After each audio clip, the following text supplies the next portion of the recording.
વલસાડ જિલ્લાના વાપી તાલુકામાં રહેતા એક મુસ્લિમ વેપારી પરિવાર સાથે રહે છે. વેપારીની પત્નીના પિતરાઈ ભાઈના ઘરે લગ્ન પ્રસંગમાં ગયા હતા. તેમનો 7 વર્ષીય દીકરા સાથે લગ્ન પ્રસંગની મજા માણી રહ્યા હતા. તે દરમિયાન લગ્ન પ્રસંગમાં દંપતી જમી રહ્યું હતું ત્યારે તેમનો પુત્ર લગ્નના મંડપમાં અન્ય બાળકોને સગા સંબંધીઓ સાથે રમી રહ્યો હતો. જે બાદ પરિવારના સભ્યોએ બાળકની શોધખોળ કરતા બાળક ક્યાંય મળી આવ્યું ન હતું.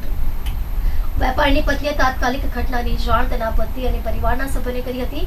વેપારીના પરિવારના સભ્યોએ બાળકની ભીલાડના લગ્ન સ્થળ અને આજુબાજુના વિસ્તારમાં શોધખોળ હાથ ધરી હતી. 7 વર્ષીય બાળક ક્યાંય મળી ન આવતા ઘટનાની જાણ ભીલાડ પોલીસની ટીમને કરવામાં આવતા પોલીસે અપહરણનો ગુનો નોંધી તપાસ હાથ ધરી હતી.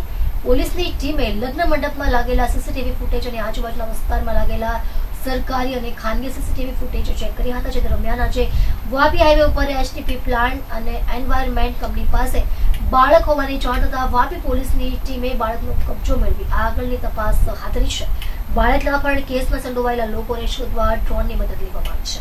સાથે એન્વાયરમેન્ટ કંપનીના કામદારોની મદદ લઈને આગળની તપાસ હાથ ધરી છે.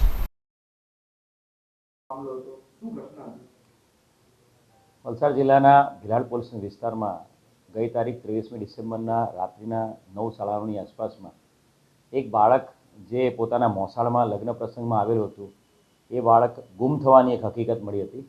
લગ્ન પ્રસંગમાં છેલ્લા 3 દિવસથી 20થી 23 ડિસેમ્બરની વચ્ચે એ પોતાની માતા અને પોતાના પિતા સાથે લગ્ન પ્રસંગમાં આવેલું હતું, મોસાળમાં એના મામાના લગ્નમાં. અને ત્યાં જે જમણવારની જે પ્રસંગ હતો એમાં 9:30ની આસપાસ 23મી ડિસેમ્બરે એ બાળક ઘરવાળાઓને મળી આવેલ નહીં. જે બાબતે તાત્કાલિક ભીલાડ પોલીસ સ્ટેશન સામેની સાઈડ જ છે, ત્યાં 11:30 વાગ્યાની આસપાસ એ લોકો પહોંચ્યા હતા. લોકલ લેવલે શોધખોળ કર્યા બાદ પોલીસ સ્ટેશનમાં રાત્રે જ માઇનોર દીકરો છે, સગીર વયનો દીકરો છે, એટલે તાત્કાલિક ગુનો દાખલ કરવામાં આવ્યો હતો. અને છેલ્લા 2 દિવસથી crime branch, SOG, Vapi town, Vapi GIDC અને ડુંગરા પોલીસ સ્ટેશન તમામ પોલીસ સ્ટેશનની ટીમો ભીલાડ પોલીસ સ્ટેશનની ટીમ સાથે સતત મદદમાં હતી, સતત સંપર્કમાં હતી. અલગ અલગ જે વિસ્તાર છે ગુલશનનગર ભીલાડનો, ત્યાં આખા એરિયામાં થરલી સર્ચ એન્ડ કોમ્બિંગ કરવામાં આવ્યું હતું. તમામ અવાવરૂ પ્લેસીસ પર ચેક કરવામાં આવ્યા હતા. તમામ રેલવે સ્ટેશન, તમામ બસ સ્ટેશનના સીસીટીવી ફૂટેજીસ ચેક કરવામાં આવ્યા હતા.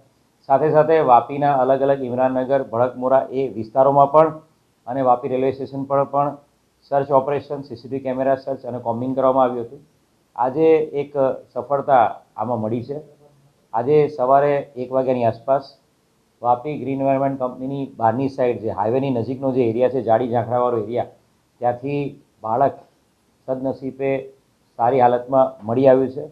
બાળક જીવતું છે, બાળક સ્વસ્થ છે. બાળકને તાત્કાલિક હરિયા હોસ્પિટલમાં એડમિટ કરવામાં આવ્યું છે અને ત્યાંની આગળ સારવાર ચાલુ છે.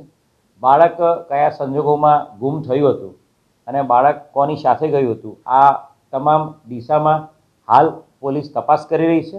અને બાળક જ્યારે બોલી શકવા માટે અને પોલીસ સાથે પૂછપરછ કરવા માટે એની હેલ્થ બરોબર હશે ત્યારે ડૉક્ટર સાહેબની મંજૂરી આધારે એ બાળકની ચાઇલ્ડ વેલફેર ઓફિસર અને મહિલા અધિકારીની હાજરીમાં, એના માતા પિતાની હાજરીમાં પૂછપરછ કરવામાં આવશે અને વધુ આગળની કાર્યવાહી હાથ ધરવામાં આવશે. Thank you.